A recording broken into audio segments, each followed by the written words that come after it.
नमस्कार दोस्तों, हमारे चैनल पे आपका बहुत बहुत स्वागत है। और आज की कहानी है अपेक्षा। प्रिया की सारी रात रोते रोते कटी थी। उसे समझ नहीं आ रहा था कि ये समाचार वो अपने माता पिता को कैसे दे। उनका तो सारा विश्वास ही हिल जाएगा और कितना कष्ट होगा उन्हें। कभी वो अपनी गलती निकालती, कभी अपने को समझाती कि उसकी इसमें क्या गलती है, किंतु किसी भी तरह वो संतुष्ट नहीं हो पा रही थी। ना तो उसमें अपने माता पिता का सामना करने की हिम्मत हो रही थी और ना ही वो उनसे ये बात छुपाना चाहती थी। उसे बार बार यही ख्याल आ रहा था कि अगर उसने इस बारे में उनसे पहले बात कर ली होती तो बात इतनी ना बिगड़ती। और सुबह उठने से पहले ही वो एक निर्णय ले चुकी थी। सुबह चाय पर जब वो अपने माता पिता के साथ बैठी थी तो दोनों को कहा, मम्मी पापा मुझे आप दोनों से कुछ बात करनी है। दोनों उसके हाव भाव और आवाज की टोन से कुछ भौचक से हुए। फिर उससे अपनी बात कहने को कहा। प्रिया ने बात बताई, मैं क्लास में फेल हो गई हूँ और मैंने आप लोगों को झूठ बोले थे कि मेरे पेपर अच्छे हो रहे हैं, जबकि मुझे कुछ समझ नहीं आ रहा था। मैंने पूरा साल ऐसे ही निकाल दिया।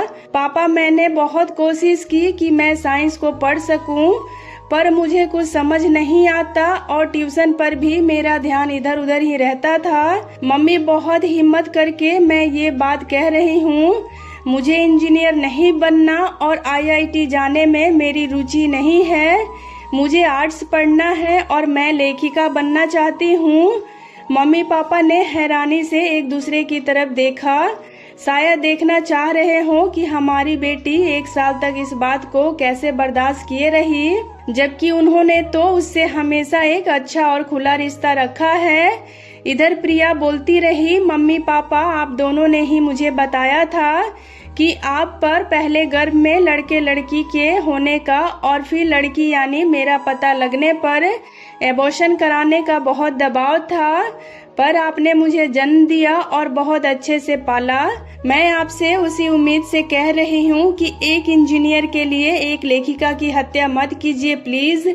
हो सकता है मैं लेखिका बनकर ऐसा लिख सकूं जिससे हजारों हजार बच्चे प्रेरणा पाकर अपने सपनों को साकार कर सकें। प्रिया के मम्मी पापा ने एक दूसरे की तरफ देखा।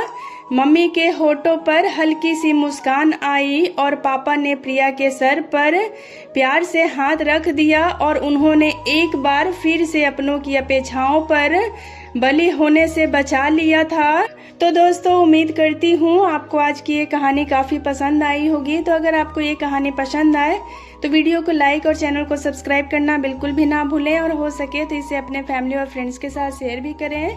वीडियो में अंत तक बने रहने के लिए आपका बहुत बहुत धन्यवाद।